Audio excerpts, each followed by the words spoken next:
अस्सलामु अलैकुम वरहमतुल्लाहि वबरकातुह।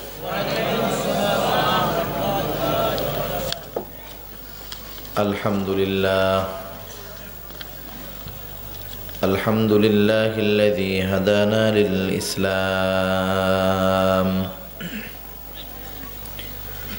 अल्लज़ी नज़्ज़लल क़ुरआन हुदल लिन्नासि व बय्यिनातिम मिनल हुदा वल फुरक़ान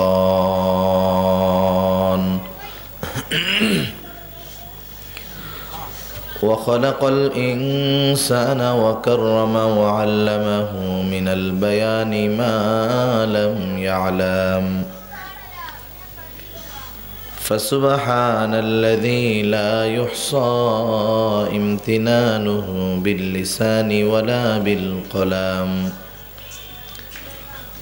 व नशहदु अन ला इलाहा इल्लल्लाहु वहदहु ला शरीक लह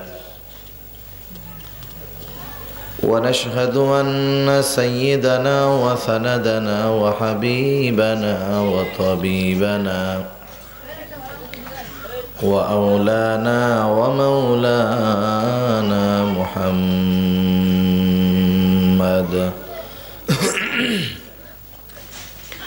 صلى الله تعالى عليه وعلى آله وأصحابه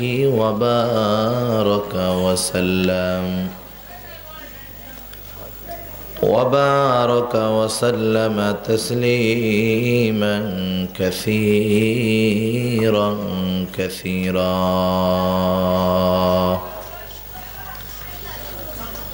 الذي أرسله الله تعالى ورسوله بالحق بشيرا ونذيرا وداعيا إلى الله بإذنه سراجا وقمرا منيرا.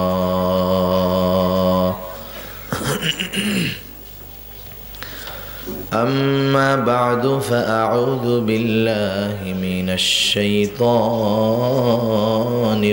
الرجيم. بسم الله الرحمن الرحيم.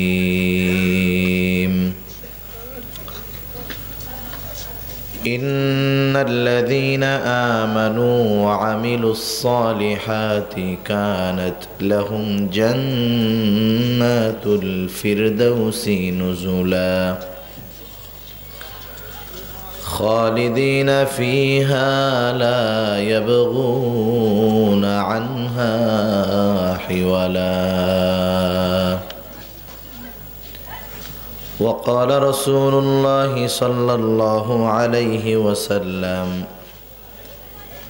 من قال لا إله إلا الله دخل الجنة أو كما قال النبي عليه الصلاة والسلام.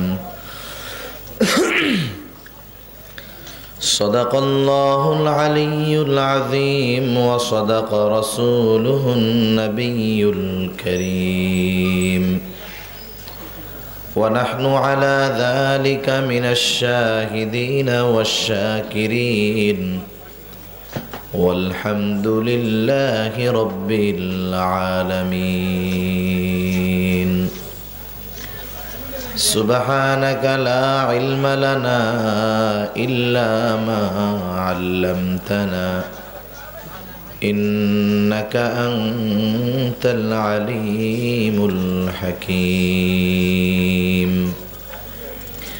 আমরা সবাই মোহাব্বতের সাথে জবান খুলে দুরূদ শরীফ পাঠ করি। আল্লাহুম্মা সাল্লি আলা মুহাম্মাদিন ওয়া আলা আলি মুহাম্মাদ كما صليت على إبراهيم وعلى آل إبراهيم إنك حميد مجيد.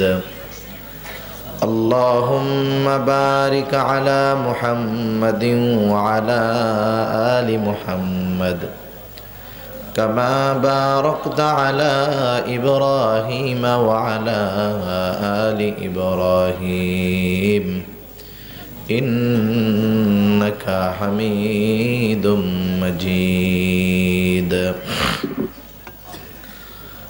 محمد ने आकर कुफ्र को मिटाया,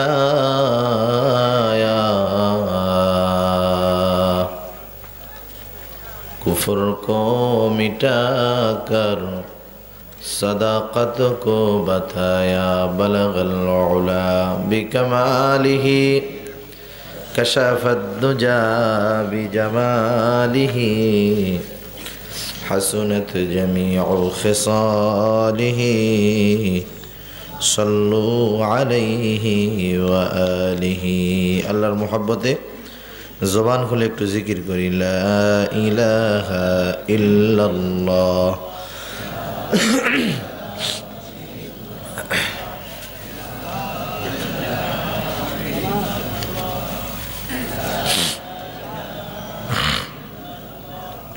ला इलाहा इल्लल्लाह, ला इलाहा इल्लल्लाह।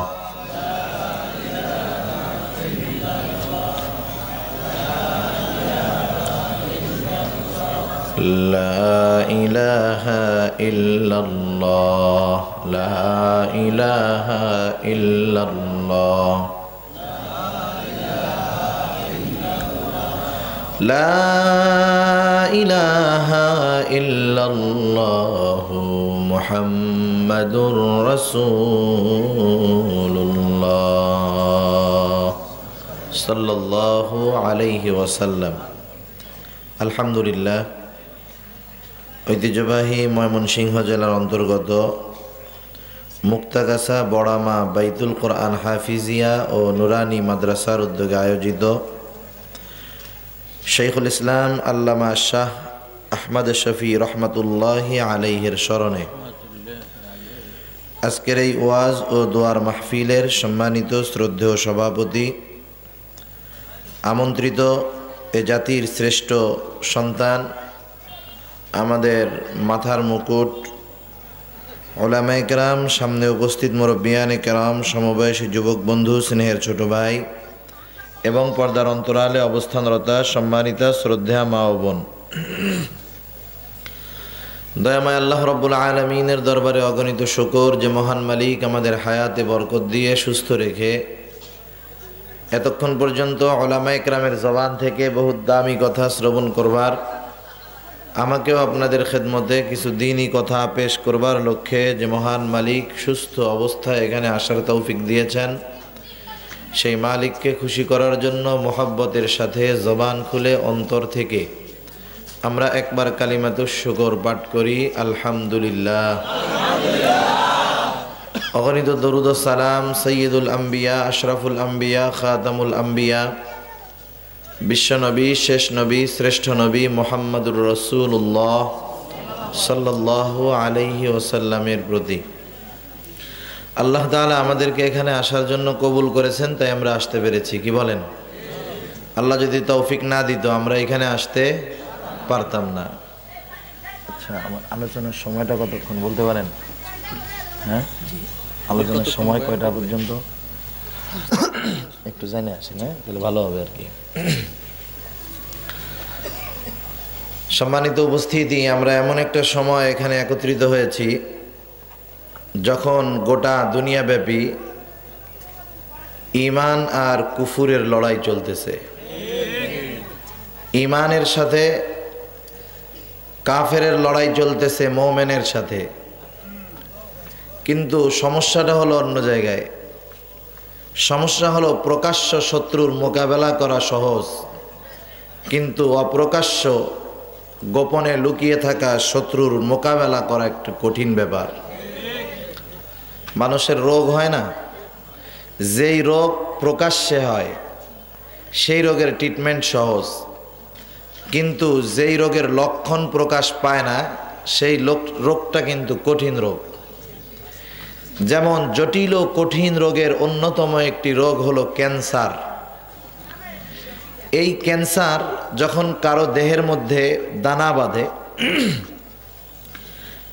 অধিকাংশ ক্ষেত্রে 90% যখন ক্যান্সার তার দেহের মধ্যে বিস্তার করে এরপরে ধরা পড়ে, এর আগে ধরা পড়ে না। তার মানে ক্যান্সারের লক্ষণ এমন একটা সময় প্রকাশ পায় যেখান থেকে সুস্থতা লাভ করে পুনরায় ফিরে আসা এটা কঠিন, আল্লাহর খাস রহমত না থাকলে সম্ভব নয়। মাঝে মধ্যে দেখেন যারা ডায়াবেটিসে আক্রান্ত আছে, যদি অনিয়মিত জীবন যাপন করে, প্রতিদিন বা 2-4 দিন পর পর ডায়াবেটিক্স না মাপে, এনার কিন্তু নিজের অজান্তেই এক সময় এটা নিয়ন্ত্রণের বাইরে চলে যায়, অন্যান্য অনেক রোগ এইটার কারণে দানা বাঁধে।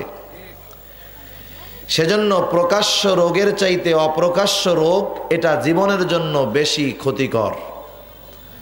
অনুরূপভাবে প্রকাশ্য শত্রুর চাইতে অপ্রকাশ্য শত্রু মুসলমানদের জন্য বেশি ক্ষতিকর। কাফের মুশরিকদের কাজই হলো ইসলাম এবং মুসলমানদের বিরোধিতা করবে, ওরা করে। কিন্তু যখন নামের আগে মুহাম্মদ থাকে, নাম দেখে বোঝা যায় না ও কি অন্য ধর্মের লোক, ও নাস্তিক না ও মুরতাদ। নাম বোঝায় যে মুসলমান, ওরা যদি ইসলামের দুশ্মন হয় এক্ষেত্রে কিন্তু শত্রুর মোকাবেলা কঠিন, ঠিক কিনা বলে? অন্যান্য দেশের কথা বাদ দেন, আজকে বাংলাদেশে কুফুরি শক্তির চাইতে ইসলামের জন্য বড় ক্ষতিকর হলো এই নামধারী মুসলমান মুনাফিক, ঠিক কিনা বলেন? যেই মুনাফিকরা আজকে গোটা দেশব্যাপী ইসলামের অপব্যাখ্যা করে ইসলাম এবং মুসলমানকে অপদস্থ করার এবং জনমানুষ সাধারণ মানুষের ঈমান ধ্বংস করার অপপায় তারা চালায়া যাচ্ছে, ঠিক কিনা বলেন? আজকে তো দেখি যেই মানুষগুলা সূরা ফাতিহা শুদ্ধভাবে পড়তে পারবে না, ওরাও দেখি কোরআনের তাফসির করে বোঝাতে চায় যে মূর্তি আর ভাস্কর্য কাকে বলে, ঠিক কিনা বলেন? ওরে যদি বলা হয় যে তুমি দাঁড়ায় একটু দোয়ায় কুনুত বলো, জায়গায় প্যান্ট নষ্ট করে দিবে, কিন্তু তাফসির করতেছে যে মূর্তি আর ভাস্কর্য এক নয়। আফসোস লাগে। আবার এই জিনিসটা ভালো হইতো যদি ওনারা দ্বীনের সহি বুঝ পেয়ে কোরআনের সঠিক তাফসির করতেন আর ক্ষমতার মসনদে থাকতেন, প্রয়োজনে ওনাদের পদচুম্বন আমরা করতাম, ঠিক কিনা বলেন? আপনার যদি তাফসির করতে মনে চায়, আপনি একজন হক্কানি আহলে হক আলেমের কাছে দ্বীন শিখেন, ক্ষমতার মসনদে বসেন, পাওয়ারফুল লোক হন। এটা আপনার জন্য কল্যাণকর, ইসলামের জন্য কল্যাণকর, আমাদের জন্য কল্যাণকর, ঠিক কিনা বলেন? মনে রাখবেন, যারা কোনোদিন কোরআন পড়ে না, কোরআন মানে না, এরা যখন কোরআন দিয়ে ব্যাখ্যা করে, বুঝবেন এই ব্যাখ্যার পেছনে ওর স্বার্থ অবশ্যই আছে। কারণ কোরআনের আয়াতের ব্যাখ্যা কেউ চাইলে অপব্যাখ্যা করতে পারে, কেউ চাইলে এটাকে সঠিক ব্যাখ্যার মাধ্যমে হেদায়েতের পথের প্রতীক হতে পারে, ঠিক কিনা বলেন? এই যে যারা অপব্যাখ্যা করতেছে, আল্লাহই জানে এদের যে বিশ্বাস আর এদের সাথে সাঙ্গপাঙ্গদের যেই বিশ্বাস এবং তাদের যে আচার আচরণ পরিলক্ষিত হচ্ছে, আল্লাহই জানে ওদের ঈমান আছে না নাই, ঠিক কিনা বলেন? আজকে অবস্থা তো এরকম যে মুসলমানের লেবাসে মুনাফিকদের চলাচল আমাদের দেশে বেড়ে গেছে। অবস্থাটা কেমন? অবস্থা হলো দুধের বোতলের মধ্যে মদ যদি দুধের বোতলের মধ্যে যায়, উপরে যদি আরবি ভাষায় লেখা থাকে এটা হালাল, এটা হালাল জিনিস, 100% হালাল, বলেন তো বোতলের ভিতরের মদ কোনোদিন হালাল হবে? অনুরূপভাবে যারা ইসলামের অপব্যাখ্যা করে, ইসলামের সঠিক কথা বলার কারণে যারা উলামায়ে কেরামের বিরোধিতা করে, উলামায়ে কেরামের বিষদগার করে, ঘাড় মটকায়া দিতে চায়, গালে জুতার বাড়ি মারতে চায়, এই সমস্ত লোকগুলা হলো দুধের বোতলে মদ যেমন, মুসলমান নামে ওরা মুনাফিক, ঠিক কিনা বলে? আমরা ওদের হেদায়েতের দোয়া করি, আল্লাহ ওদেরকে সহি বুঝ দান করুক, সকলে বলে না আমিন। এখন কথা হলো, দেশের অনেক মানুষ এরা এই ধরনের কাজ কেন করে? মূলত কারণ হলো এদের কাছে যে সম্পদ আছে ওরা ওই সম্পদের দাম বোঝে না। একজন ইমানদার মুমিনের কাছে সবচাইতে বড় সম্পদ হলো ঈমান। সবচাইতে বড় সম্পদ কি বলে? ঈমান। এটা সেই বুঝবে যে ঈমান চিনে, যে ঈমানের দাম বুঝে। মুরব্বীরা গল্প বলতেন আর কি, এক জেলে গেছে নদীতে মাছ মারতে। তার কাজ হলো দৈনিক সকালবেলায় মাছ মারে, দুপুরের আগে বাজারে বিক্রয় করে যে টাকা পয়সা হয় তা দিয়ে বাজার টাজার কিনে বাড়ি নিয়ে যায়, ওই দিয়ে তার খাবার দাবার প্রয়োজন মেটায়। এরকম অনেক মানুষ আছে না, দিন আনে দিন খায়, আছে না আপনাদের এলাকায়? হ্যাঁ ভাই, 10টা পর্যন্ত। দিন আনে দিন খায়। ওই লোকটার যদি একদিন কাজ না থাকে পরের দিন তার খাওয়ার কষ্ট হয়, ঠিক কিনা বলেন? এই লোকটা আশা নিয়ে নদীতে গেছে, জাল মেরতেছে, নদীর মধ্যে মাছ উঠবে, বিক্রয় করবে, প্রয়োজনীয় বাজার করে বাড়ি যাবে, রান্না হবে, সবাই মিলে খাবে। অন্যান্য দিন 2 ঘন্টায় ভালোই মাছ পায়, আজকে 2 ঘন্টা পার হয়ে 3 ঘন্টা হয়ে গেছে, মাছ পায় না। সময় যত যায় তার হতাশা তত বাড়ে, আর চেহারায় চোখের মধ্যে ভেসে উঠে, হায় রে, বাড়িতে তো আমার কলিজার টুকরা সন্তান আছে, বাড়িতে আমার মা বাবা আছে, স্ত্রী আছে, আয় আল্লাহ, মাছ যদি না পাই ওরা না খেয়ে থাকবে। কারণ সন্তান না খেয়ে আছে, বাবার কষ্ট, নিজে না খেলেও যদি সন্তান খায় এতেই বাবার সন্তুষ্ট, ঠিক কিনা বলেন?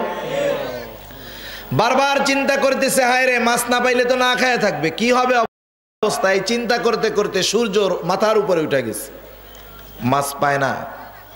সর্বশেষ অবস্থা হলো কি, আল্লাহরে বলতেছে, আল্লাহ, এতক্ষণ পর্যন্ত তো পাইলামই না, এইবার শেষবার নদীর মধ্যে জাল মারবো, পাইলে পাইলাম, না পাইলে নাই। যেই লোক সকালবেলায় 2 ঘন্টায় অনেক মাছ নিয়ে বাজারে যায়, দুপুর পর্যন্ত মাছ পায় নাই, এর হতাশা কম না বেশি? প্রতিবার জাল টান দিছে, উঠা চলে আসে। এবার শেষবার যখন এই নিয়ত কইরা নদীর মধ্যে জাল মারছে, এবার জালটা একটু টাইট টাইট লাগতেছে। বলেন তো, এই অবস্থায় লোকটার আশা বাড়বে না কমবে? হতাশা কমবে, আশা বাড়বে। জাল টান দিলেই বোঝা যায় যারা প্রফেশনাল মাছ মারে যে মাছের ওজনটা কত হইতে পারে। জাল টান দেয় আর ওজনটা ভারী ভারী লাগে, আর খুশি যে আজকে মনে হয় এমন এক মাছ পাইছি, এক মাছ বিক্রয় করে কাজ হয়ে যাবে 10 দিনের। আজকে পদ্মা নদীতে না কোথায় একটা বাঘা আড় পাইছে 30 কেজি, 1 লক্ষ টাকা বিক্রি করছে। আজকের ঘটনা দেখলাম পত্রিকায়, অনলাইন খবরে। যখন দেখছে জালে জোর বেশি, ওর আনন্দ আরো বাড়তেছে। টানতে টানতে জালটা যখন উপরে উঠাইছে, দেখে বড় মাছ, কই বড় একটা পাথর। আশা যত উপরে উঠছে তত নিচে দাফন হয়ে গেছে, ঠিক কিনা বলেন? মনে মনে কয়, আল্লাহ, আশা দিছো তুমি, আশা ভাঙছো তুমি, দিছো যেহেতু এটা নিয়ে বাড়ি চলে যাই। বাড়ি যায় করছে কি, ঘরের সামনে, ঘরে উঠতে উঠান থেকে একটু উঁচু, ওই জায়গায় দিয়া রাখছে যাতে পাথরে পাড়া দিয়া ঘরে উঠতে সহজ হয়। সিঁড়ির বদলে ওইটা দিয়া রাখছে আর কি, ওইটা রইছে বাইরে। জেলে পরের দিন সকালবেলায় নদীতে মাছ মারতে যাবে, প্রস্তুতি নিচ্ছে। আর জেলের বাড়ির সামনে দিয়া দামি পাথরের ব্যবসায়ী, হীরা চুনি পান্না পাথরের ব্যবসায়ী জহুরি, সে ওই বাড়ির সামনে দিয়ে হেঁটে যেতেছে। জেলের বাড়ির সামনে রাখা ওই পাথরের দিকে তার নজর লেগে গেছে। জহুরি ডাক দিয়ে বলে, এই বাড়ির মালিক কে? জেলে বলে, আমি। তোমার ঘরের সামনের পাথরটা বিক্রি করবা নাকি? বলে, মিয়া, তুমি হলো হীরা চুনি পান্না দামি দামি পাথর বিক্রি করো, আমার ওই পাথরের দিকে নজর লাগছে গে, লাগলে ফিরিয়ে নিয়ে যাও। বলে, না না, তোর পাথরের কত দাম চাস তুই বল, তোর সেই টাকা দিয়া তোর পাথর কিনবো। একটা পাথর যদি আপনার কাছে থাকে, একজন যদি কিনতে চায়, কয় টাকা দাম বলবেন? নাইলে বললেন 50, 100, 200। ও একটা দাম বলছে যা স্বাভাবিক দামের চাইতে বেশি। ও বলছে, দে 20 টাকা। নে 20 টাকা, দে পাথর। এবার পাথরটা ব্যাগের মধ্যে বইরা জহুরি বলতে, আরে জেলে, তুই তো মাছ চিনিস, পাথর চিনিস না। এটা তো সাধারণ পাথর না, এটা হলো পরশ পাথর। আমি তো পাথর চিনি, এই জন্য দেখাই বুঝতে পারছি, যতই শ্যাওলা লাগা থাক, যে এই পাথরের দাম কত। এবার বলেন তো, জেলে যদি মাথা ঘরের দেয়ালের সাথে লাগায় আর কান্দে যে আমার পাথর ফেরত দে, কাজ হবে? আর ও যদি আফসোস করে হায় রে কি করলাম, এই পাথর চিনতে পারলাম না, তখন আর ফিরে আসার সুযোগ নেই। অনুরূপভাবে ওই জহুরি যেমন পাথর চিনে, ওই পাথর যে দাম চাইছে সেই দাম দিয়ে কিনতে প্রস্তুত ছিল, অনুরূপভাবে যেই ইসলামের দুশ্মনেরা ইমানের দাম জানে, ওরা মুসলমানদের ইমানকে যা কিছু চায় তার বিনিময়ে কিনতে চায়। ওরা তো কেনার জন্য টাকা ব্যয় করে। কত ব্যয় জানেন এই ইমান ক্রয়ের পিছনে? ইউরোপ আমেরিকার যারা বড় বড় টাকাওয়ালা আছে, এদের আয়ের বড় বড় অংশ বিভিন্ন ইসলামিক দেশে, মুসলমানদের দেশে পাঠায়, শুধু যে কোনো পদ্ধতিতে মুসলমানদের ইমান কিনতে হবে। কোনো সময় এই টাকাগুলা ব্যয় হয় সেবার পিছনে। সেবার মাধ্যমে আমার আপনার ইমানকে কেনার অপচেষ্টা তারা করবে। কখনো দারিদ্র বিমোচনের মিশনের নামে বিভিন্ন পদ্ধতিতে মুসলমানদের ইমান ক্রয় করার অপচেষ্টা তারা চালায়। কারণ কি? সরল মনা মুসলমান ইমানের দাম না বুঝলেও কাফের মুশরিকরা বোঝে, ঠিক কিনা বলেন? সেজন্য তারা তাদের কষ্ট উপার্জিত সম্পদ ব্যয় করে। আর মুসলমান ইমানের দাম বোঝে না বিধায় মাঝে মধ্যে এক কাপ চা খাইয়াও ইমানরে বিক্রি করে। আছে না নাই? আছে। কত বাটপার আছে চায়ের দোকানে দেখবেন, যখন চায়ের দোকানে বসে হুজুরদের সমালোচনা চলে, ওইখানে এক কাপ চা খায় আর হুজুরের বদনাম কয় যাতে চার দামটা ওই জায়গার লোকটা দিয়া দেয়। আছে না এরকম বাটপার সিটিং বাস? পান খায় আর হুজুরের গালি দেয় ভেক্সি মাইরা। তুই তো ভেক্সি মাইরা 5 টাকার পান খাচ্ছিস, তুই এই পান খাওয়ার মাধ্যমে জাহান্নামের আগুনকে তোর পেটের মধ্যে ঢুকাচ্ছিস। সেজন্য সাবধান, ইমানের দাম বুঝতে হবে। সাহাবায়ে কেরাম ইমানের দাম বুঝতে পারছে, এই জন্য তারা জীবন দিয়েছে তবু ইমান দেয় নাই, জীবন দিয়েছে তবু ইমান দেয় নাই। আল্লাহর নবীর একজন সাহাবী আব্দুল্লাহ ইবনে হুযায়ফা রাদিয়াল্লাহু তাআলা আনহু, হযরত ওমর রাদিয়াল্লাহু তাআলা আনহুর খেলাফতের সময় তৎকালীন পরাশক্তি, দুনিয়ার অন্যতম পরাশক্তি রোম, আজকে যে ইটালির রাজধানী রোম, সেই রোম, এই রোম ছিল আর পারস্য ছিল, এই দুইটা দেশ ছিল পৃথিবীর অন্যতম সুপার পাওয়ার। রোম সাম্রাজ্যের পরিধি ভারত, বাংলাদেশ, পাকিস্তান মিলে যেই ভারতীয় উপমহাদেশ বলা হয়, তার চাইতেও অনেক বড় ছিল রোম সাম্রাজ্য। এত বড় বিশাল সাম্রাজ্য ছিল রোম। হযরত ওমর রাদিয়াল্লাহু তাআলা আনহুর সময় এই রোমকদের সাথে সম্মুখ যুদ্ধ হয় মুসলমানদের। প্রতিটা দেশ তার নতুন শত্রুর ব্যাপারে আগে জানার চেষ্টা করে যে ওই শত্রু বাহিনী, বিপক্ষ বাহিনীর অস্ত্র কেমন, লোকবল কেমন, ট্রেনিং কেমন। কারণ শত্রুপক্ষের অবস্থা যদি অজানা থাকে, যুদ্ধের ময়দানে অসুবিধা হয়ে দাঁড়ায়। যুদ্ধের ময়দানে অসুবিধা হয়ে দাঁড়ায়। রোম সম্রাট সেই জন্য তার গোয়েন্দা প্রধানরে বলছে, গোয়েন্দা, তোমার দায়িত্ব হলো মুসলমান সেনাবাহিনীর সব খবরাখবর আমার কাছে পেশ করবা। কারণ আমার কাছে খবর এসেছে চতুর্দিক থেকে মুসলমানদের শুধু জয়ধ্বনি শুনতেছি, তাদের অস্ত্র কেমন, লোকবল কেমন, সৈন্য সংখ্যা কেমন, সব কিছুর রিপোর্ট আমার কাছে পেশ করবা। গোয়েন্দা প্রধান লোক নিয়োগ দিয়ে দিল, সে রিপোর্ট নিয়ে আসছে। গোয়েন্দা প্রধান সেই রিপোর্ট নিয়ে আসছে রোম সম্রাটের কাছে। রোম সম্রাট প্রশ্ন করতেছে যে কি অবস্থা, মুসলমানদের সৈন্য সংখ্যা কেমন? বলে, বাদশাহ, মুসলমানদের সৈন্য সংখ্যা আমাদের 3 ভাগের 1 ভাগও না। তাহলে তাদের অস্ত্রবল কেমন? বলে যে আমাদের তো সব আধুনিক অস্ত্র, তাদের সব পুরাতন অস্ত্র। তাহলে তাদের ট্রেনিং কেমন? তারা যে সারা দুনিয়াব্যাপী বিজয় অর্জন করতেছে, নিশ্চয়ই ওদের সৈন্যগুলো প্রশিক্ষিত। বলে, না বাদশাহ নামদার, ওদের সৈন্যগুলা কোনো প্রশিক্ষণ কিচ্ছু নাই। তাহলে ওরা এই জীবন বাজি রেখে লড়াই করে কেন? তাদের কি বেতন সুবিধা টুবিধা বেশি দেয় নাকি? বলে, না, তাও নাই। বরং এরা কেউ কৃষি কাজ করে, কেউ খেজুর বাগানে কাজ করে, কেউ বা ব্যবসা করে। যখন তাদের আমিরুল মুমিনিন, তাদের নেতা যখন তাদেরকে জেহাদের জন্য আহ্বান করে, সবাই সবার কাজ ছেড়ে জেহাদের ময়দানে চলে আসে।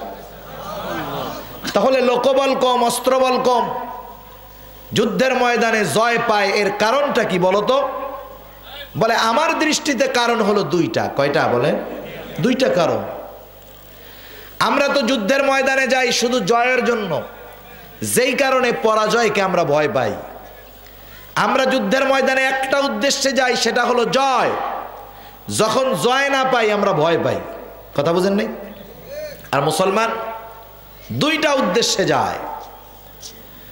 বাদশাহ বলে কি দুইটা উদ্দেশ্য? এবার গোয়েন্দা প্রধান বলে বাদশাহ, এক নাম্বার তারাও জিহাদের ময়দানে জয়ের উদ্দেশ্যে যায়।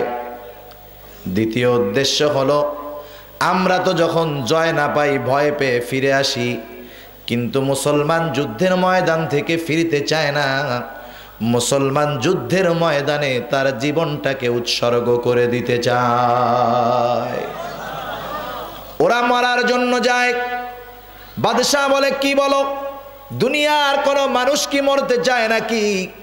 গোয়েন্দা প্রধান বলে বাদশাহ নামদার, মুসলমান যদি যুদ্ধের ময়দানে গিয়া শত্রুপক্ষের আঘাতে শাহাদাত বরণ করে মারা যায়, শাহাদাতের দরজা লাভ করে, তার ঠিকানা হয়ে যায় আল্লাহর জান্নাত।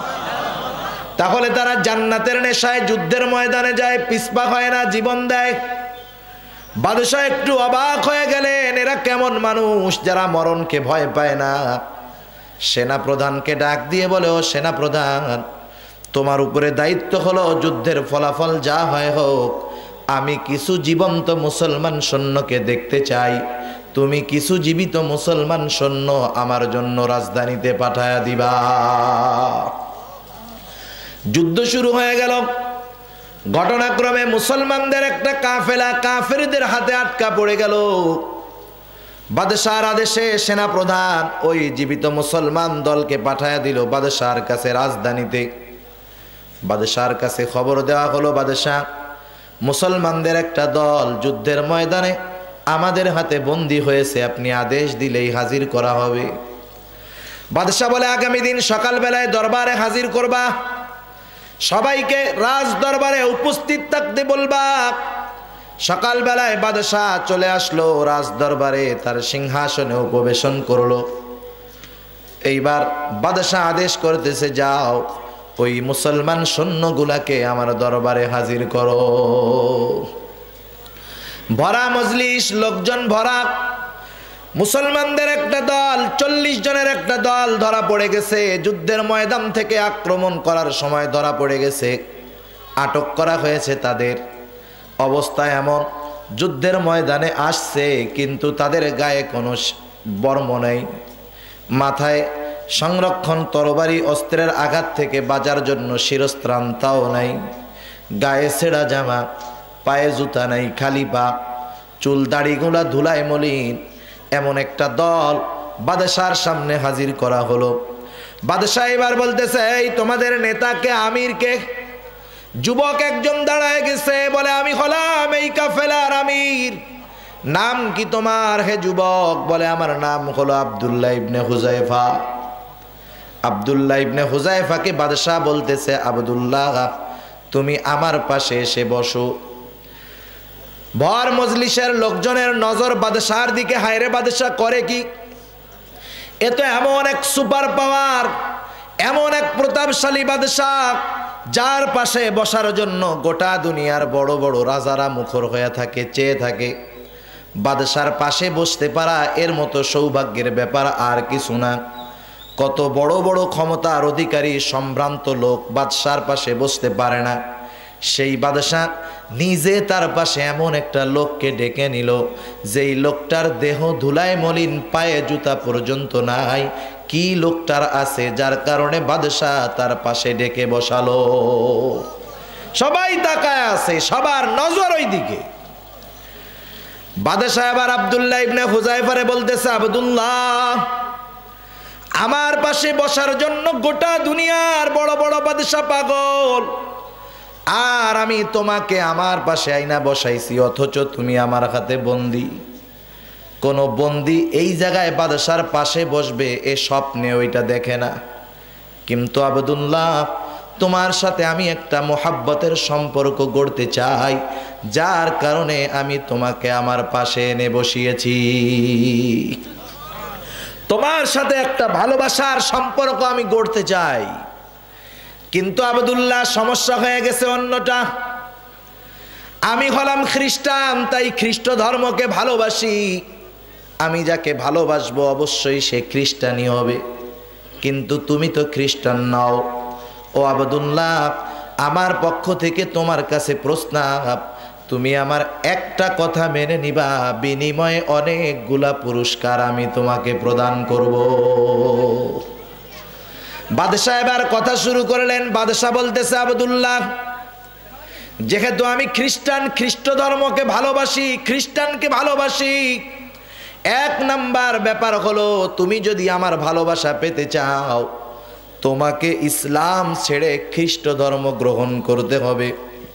আব্দুল্লাহ, তুমি যদি খ্রিস্টান হও, তোমাকে শুধু ভালোবাসবো তা নয়, এক নম্বরে আমার ভালোবাসা তো পাইবা, দুই নম্বরে আমি তোমাকে মুক্তি দিয়ে দিব, তিন নম্বর আমার দরবারে আমার কারাগারে যত মুসলমান আটক আছে সবগুলোকে আমি মুক্তি দিয়ে দিব, চার নম্বর আমার ঘরে সুন্দরী ষোড়শী যুবতী একটা কন্যা আছে, এই যুবতী ষোড়শী সুন্দরী কন্যাকে তোমার সাথে আমি নিজেই বিবাহ দিয়ে দিব, পাঁচ নম্বর বিবাহের দিন আমার এই গোটা রোম সাম্রাজ্যের অর্ধেক আমি তোমার মালিকানায় লিখে দিব, এবং বাকি অর্ধেকের মালিক তুমি আমার মৃত্যুর পরে হয়ে যাবা, তুমি হবা এই বিশাল রোম সাম্রাজ্যের একচ্ছত্র অধিপতি।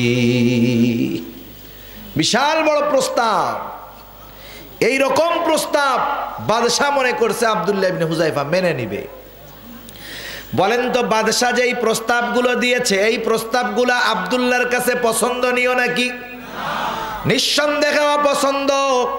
কেউ যদি এমন কোন কথা বলে যেইটা আমার অপছন্দ লাগে, কথাগুলা যখন আমার কর্ণকুহরে প্রবেশ করবে, আমার ঠান্ডা রক্তটা মুহূর্তের ভিতরে গরম হয়ে যাবে। আব্দুল্লাহ ইবনে হুযায়ফা যখন বাদশাহর কথাগুলা শুনতেছে, তার ঠান্ডা রক্তগুলা তপ্ত হয়ে গেছে, রক্ত গরম হয়ে গেছে, যার কারণে শরীরের লোমকূপ দিয়া ঘাম বের হয়ে গেছে, শরীরের পশমগুলা রাগে সোজা হয়ে গেছে, চোখগুলা রক্তবর্ণ লাল হয়ে গেছে। বাদশার কথা শেষ হওয়ার সাথে সাথে আব্দুল্লাহ ইবনে হুযায়ফা বসা থেকে দাঁড়ায় গেছে, বাদশার দিকে তাকায়া রাগান্বিত স্বরে ইমানি শক্তিতে বলিয়ান হয়ে বলে, ও রোমের কুকুর, তুই কি দুনিয়ার বিনিময়ে আমার ইমান কিনতে চাস? শুনে রাখ, তুই তো শুধুমাত্র তোর রোম সাম্রাজ্যের প্রস্তাব দিলি, গোটা দুনিয়াও যদি আমাকে দিয়ে দেশ, আমি ওই গোটা দুনিয়ার বিনিময়ে আমার ইমানকে তোর কাছে বিক্রয় করে দিব না। বাদশার প্রস্তাব সরাসরি ডিনাই করা হলো। বর মজলিসের সামনে এত বড় হুমকি, বাদশার মেজাজটা গরম, আত্মসম্মানে লেগে গেছে, রাগে বাদশাহ অন্দরমহলে চলে গেল। নিরাপত্তা রক্ষীকে ডাক দিয়ে বলে, নিরাপত্তা রক্ষী, একে জেলখানার মধ্যে আটকায় রাখবা, খাবারও দিবা না, পানিও দিবা না, যতক্ষণ না আমি আদেশ দেই। আবার ডাক্তাররে বলে রাখছে, ডাক্তার খোঁজ খবর রাখবা, দেখবা জানি খানা পানি না খেয়ে মারা যায় না। এমন অবস্থা যদি হয়ে যায়, খানা পানি না খাইলে মারা যাবে, এমন অবস্থা যদি হয়ে যায়, আমার কাছে আইসা খোঁজটা জানাবা, খবর জানাবা।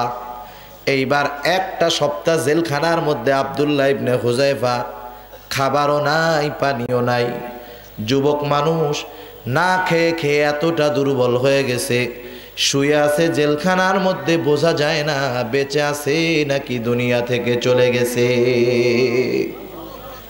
ডাক্তার ঢুকছে ভিতরে, ডাক্তার যায় দেখে অবস্থা বড়ই করুণ, শরীরের পালস কমে গেছে। আব্দুল্লাহকে ডাক দিচ্ছে, ডাক্তার বলে, আব্দুল্লাহ।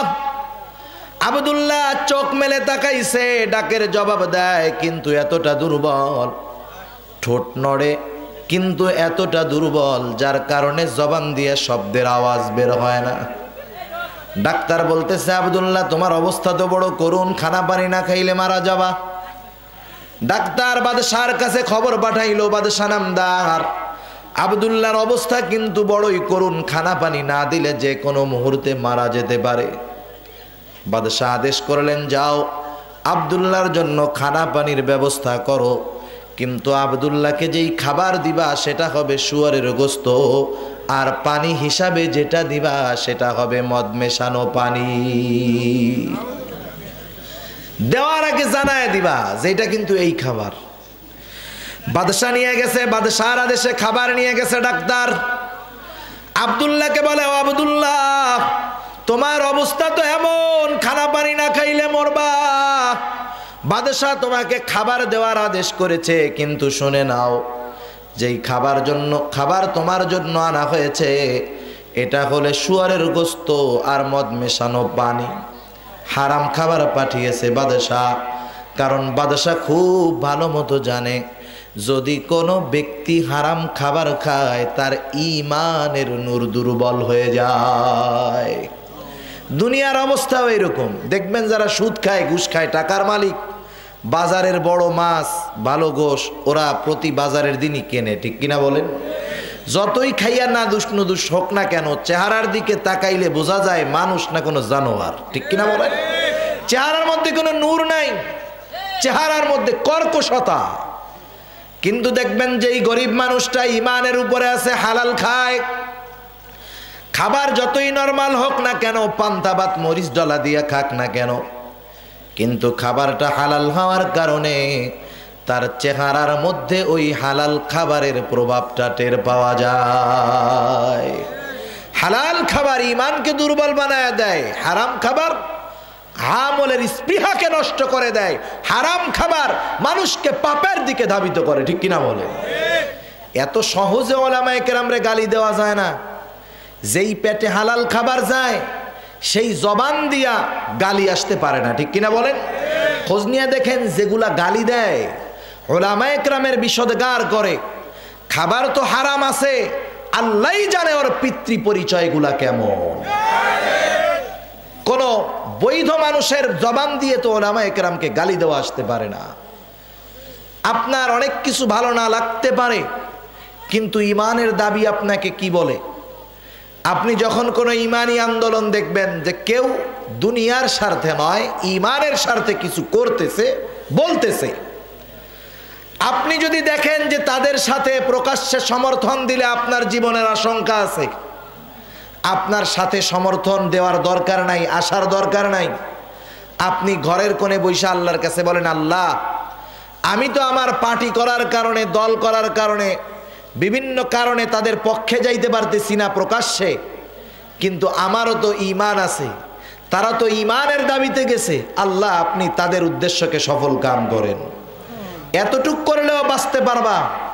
কিন্তু যখনই ময়দানে এই ঈমানি আন্দোলনের বিরুদ্ধে জবান খুলবা, যদি তাওবা না করো, বুকে হাত দিয়ে বলা যায় এই কথা যে মরার সময় তোর ঈমান নসিব হবে না। সেজন্য বুঝতে হবে, হারাম খাবার ঈমানকে দুর্বল বানায় দেয়, পাপের দিকে নিয়ে যায়, হকের পথ থেকে বিচ্যুত করে দেয়। বাদশাহ খুব ভালো মতো জানে।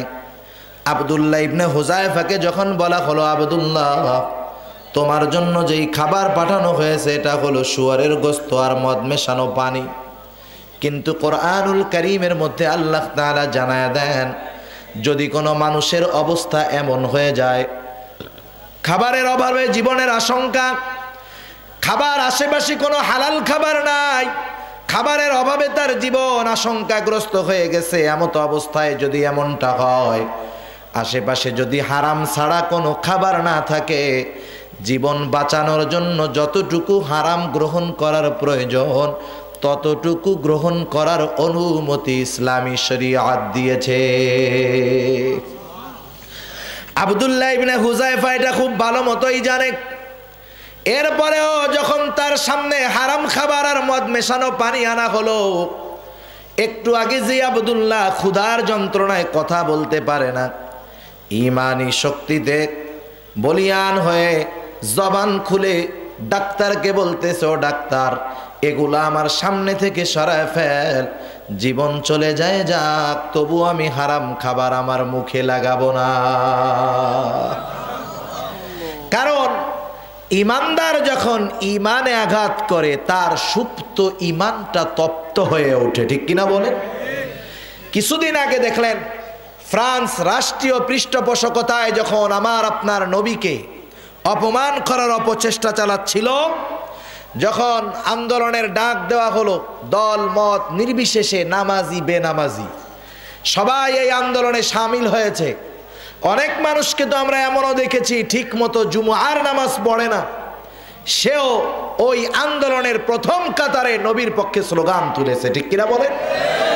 ওরে যদি জিজ্ঞাসা করতেন কি ব্যাপার রে, তুই তো ঠিক মতো নামাজ পড়িস না, কেন তাইলে এইখানে আসলি, দেখতেন সে বলতো, শোনো ভাই, হয়তো শয়তানের ধোকায় পড়ে নামাজ পড়ি না, কিন্তু আমার নবীর বিরুদ্ধে কেউ অপকর্ম করবে, জীবন থাকতে এটা সহ্য করব না। সেজন্য যার ন্যূনতম ঈমান আছে, তার ঈমানে যদি কেউ আঘাত করে চুপ করে বসে থাকে না, ঈমানের বিরুদ্ধাচরণ করতে পারে তারা, যাদের মধ্যে ঈমান নাই, ঠিক কিনা বলেন? ওদের মধ্যে যদি ন্যূনতম ঈমানও থাকতো, তারা ওই বিষয়ের পক্ষে যেতে পারতো না যেটার বিপক্ষে ইসলাম এবং ঈমান। ঈমান নাই বিধায় মুমিনের বিরোধিতা করে ওরা।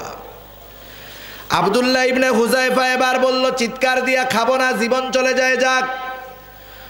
ডাক্তার চলে গেল বাদশাহর কাছে, বলে, ও বাদশাহ, কেমন যুবক এই আব্দুল্লাহ, একটু আগে ক্ষুধার যন্ত্রণায় কথা বলতে পারে না, এখন যখন খাবারটা সামনে দিলাম, জানায় দিলাম খাবারগুলা হারাম, যেই বেটা একটু আগে ক্ষুধার যন্ত্রণায় কথা বলতে পারে না, এমন ধমক দিল, বলল জীবন চলে গেলেও এগুলা খাবো না।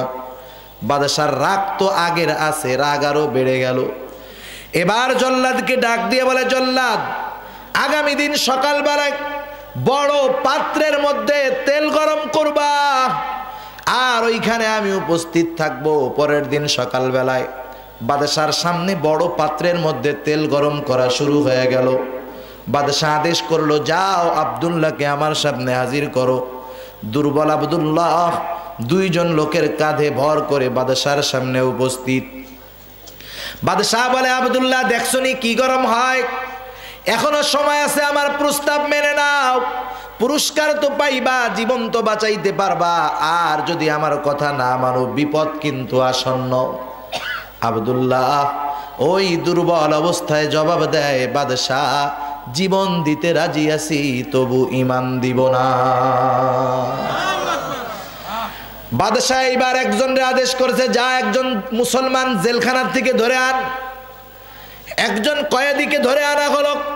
বাদশাহর ইশারায় সাথে সাথে ওই লোকটাকে ফুটন্ত তেলের মধ্যে ফালায়া দেওয়া হলো। সাথে সাথে মুহূর্তের ভিতরে হাড্ডি থেকে মাংসগুলো আলাদা হয়ে গেল। শাহাদাতের অমীয় সুধা পান করলো। বাদশাহ এবার বলে, আব্দুল্লাহ, দেখছনি ওর যেই অবস্থা হয়েছে তোমারও সেই একই অবস্থা হবে, এখনো সুযোগ আছে, কথা মেনে নাও। আব্দুল্লাহ তার অবস্থার উপরে অনড়, বলে, বাদশাহ, জীবন দিব তবু ঈমান দিব না। এবার বাদশাহ চূড়ান্ত পর্যায়ে রাগান্বিত হয়ে গেলেন, বলে, যাও ওকেও তেলের মধ্যে ফেলে দাও। দুইজন মানুষ ধরে ধরে তেলের দিকে নিয়ে যায়, আব্দুল্লাহর চোখ দিয়া পানি। একজন বাদশাহর কাছে এসে বলে, বাদশাহ, আব্দুল্লাহ কিন্তু কান্না শুরু করে দিছে। মানুষ যখন জীবনের আশঙ্কা বোধ করে কান্না করে, আবার মনে হয় আব্দুল্লাহর তার জীবনের জন্য মায়া লাগতেছে। আবার মানুষ যখন বিপদে পড়ে, ওই সময় যখন তার পরিবার পরিজনের কথা মনে পড়ে, কান্না চলে আসে। হয়তো পরিবার পরিজনের কথা মনে পড়তেছে, কান্না করতেছে। আপনি এখন যদি পুনরায় প্রস্তাব দেন, হয়তো আপনার কথা আব্দুল্লাহ মেনে নিতে পারে। বাদশাহ আবার আব্দুল্লাহরে বলে, আব্দুল্লাহ, তুমি কান্না করো কেন, দাঁড়াও। তোমার কি জীবনের জন্য মায়া হয়, মরার ভয় হয়, আত্মীয় স্বজনের কথা মনে পড়ে নাকি, সেই জন্য কান্না করতেছ? এইবার আব্দুল্লাহ দুর্বল ক্ষীণ কণ্ঠে জবাব দিতেছে, বাদশাহ, শুনে রাখো, মুসলমান কখনো মৃত্যুকে ভয় পায় না, কারণ মুসলমান খুব ভালো মতো জানে মৃত্যু হলো একটা পর্দা, এই পারে হায়াত আর ওই পারে তার জন্য আল্লাহর জান্নাত। কান্নার কারণ কি? আব্দুল্লাহ ইবনে হুযায়ফা বলে, বাদশাহ আমার কান্নার কারণ হলো আমার আল্লাহ আমাকে একটা মাত্র জীবন দিয়েছে, একটা মাত্র জীবন। এই একটা জীবন একবার আল্লাহর জন্য কোরবান করা যায়, আল্লাহর জন্য উৎসর্গ করা যায়, ঈমানের জন্য উৎসর্গ করা যায়। আমার তো মন চায় আমার আল্লাহ আমাকে শত শত জীবন দিবে, আর এই শত শত জীবন আমি শত শতবার আল্লাহর জন্য ঈমানের জন্য কোরবান করে দিব। ওরা ঈমানের দাম বুঝতো, এই জন্য ওরা জীবন দিতে তৈয়ার ছিল, তবু ঈমান দিত না। ঠিক কিনা বলেন? আর আমাদের দেশের কিছু নামদারি মুনাফিক ওরা প্রতিজ্ঞাবদ্ধ হয়েছে, আমরা শিরিক করব, জাহান্নামীদের মতো কাজ করব, প্রয়োজনে জীবন দিব। ঠিক কিনা বলেন? দুনিয়ার ইতিহাস এরকম, যখনই আপনি কারো কল্যাণকামী হবেন তখন দেখবেন আপনার জন্য বিপদ আসন্ন। ঠিক কিনা? এই পরিস্থিতির শিকার সব মানুষ এমনটা না, শুধু মানুষ যে সাধারণ মানুষ যে অবস্থার শিকার, উলামায়ে কেরাম যে অবস্থার শিকার তা না, বরং পয়গম্বর আলাইহিস সালামের মতো পুত পবিত্র মানুষগুলাও এই অবস্থার মুখোমুখি হয়েছেন, কি হয় নাই? প্রতিটা নবীকে তার কওম দুশমন বানায় ফেলছে, অথচ মানুষেরা জানতো যে এনার মতো সচ্চরিত্রওয়ালা মানুষ নাই। রাসূলুল্লাহ সাল্লাল্লাহু আলাইহি ওয়াসাল্লাম যখন দাওয়াত দিয়েছেন, কাফেরদের মধ্যে দাওয়াত দিয়েছেন, কুরাইশদের মধ্যে, হঠাৎ করে উড়ে এসে জুড়ে বসেন নাই। আমি যেমন একদিন এই যে আসছি, হঠাৎ করিয়া দাওয়াত দিছেন, আসছি কিছু দিনই কথা আপনাদের সাথে মুজাকারা করতেছি, এমনটা নয়। বরং আল্লাহর রাসূল কাফেরদেরকে দাওয়াত দেওয়ার আগে ওই কাফেরদের মধ্যে 40 বছর অতিবাহিত করেছেন। ঠিক কিনা বলেন? একটা মানুষের চিনতে 40 বছর লাগে না, 2-6 মাস তার সাথে থাকলে বোঝা যায় লোকটার আখলাক কেমন। ঠিক কিনা বলেন? অথচ রাসূলুল্লাহ সাল্লাল্লাহু আলাইহি ওয়াসাল্লাম তার শৈশব, কৈশোর, যৌবন, প্রৌঢ়ত্ব সব কিছু কেটেছে এই কাফেরদের মধ্যে। শুধু তাই নয়, একটা মানুষের মূল পরিচয় বহন করে তার যৌবনকাল। এই যৌবনের সময়টা হলো মানুষের জীবনের সবচাইতে দামি এবং গুরুত্বপূর্ণ সময়। এই যৌবনেই কেউ হয় সবচাইতে বড় খারাপ, আবার কেউ এই যৌবনকালকে নিয়ন্ত্রণ করে হয় সবচাইতে বড় আল্লাহর ওলি। ঠিক কিনা বলেন? আল্লাহর নবীর যৌবনকাল কেমন ছিল? ইতিহাস তো এই কথা বলে, আমার আপনার নবী মাত্র 20 বছর বয়সে কাফেরদের পক্ষ থেকে উপাধি পেয়েছে আল আমিন। শুধু তাই নয়, নবীর 20 বছর বয়স, যৌবনকালে উনি ছিলেন সবচাইতে বড় আমানতদার, সবচাইতে বড় সৎ চরিত্রের মানুষ। তিনি এমন সত্যবাদী ছিলেন, জীবনে কোনোদিন ঘুরায় ফিরায়ও মিথ্যা কথা বলেন নাই। এমন সচ্চরিত্রের মানুষ যাকে ওই কাফেররা উপাধি দিল আল আমিন। এই মানুষটা যখন 40 বছর বয়সে আল্লাহ তাআলার আদেশে নবুয়ত প্রাপ্ত হওয়ার পরে তারই আত্মীয় স্বজন পরিচিত মানুষদের মধ্যে দাওয়াত দিলেন যে বলো লা ইলাহা ইল্লাল্লাহ, বলো আল্লাহ ছাড়া কোনো ইলাহা নাই, তোমরা সফল হয়ে যাইবা।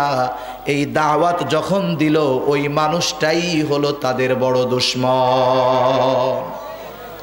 আল্লাহর নবীকে হটানোর জন্য তারা কি না করে নাই, হত্যা করার জন্য, থামায়া দেওয়ার জন্য সকল অপচেষ্টা করেছে কি করে নাই? কত অপচেষ্টা করেছে, সফল হয় নাই, ইসলামের আলোকে নিভাতে পারে নাই। কারণ ইসলাম তো মোমবাতির আলো না যে ফু দিলেই নিভে যাবে, বরং অতীতে যারা ইসলামকে মিটাতে চেয়েছে তারাই মিটে গেছে, ইসলাম প্রবাহিত আছে। রাসূলুল্লাহ সাল্লাল্লাহু আলাইহি ওয়াসাল্লাম দাওয়াত দেওয়া শুরু করেছেন, ওরা হয়ে গেছে বড় দুশমন। আবু জেহেল, ওতবা, সাইবা, যারা আল আমিন উপাধি দিয়েছিল তারাই হলো সবচাইতে বড় বিপক্ষ পার্টি, সবচাইতে বড় শত্রু, সবচাইতে বড় দুশমন। বলেন তো, আল্লাহর নবী 40 বছর আগে, 40 বছর বয়সের আগে তাদেরকে জাহান্নামের পথ থেকে বাঁচানোর কথা বলেন নাই? জান্নাতের পথের কথা বলেন নাই, জাহান্নাম থেকে বাঁচতে হবে কোন পথে সেই কথা বলেন নাই।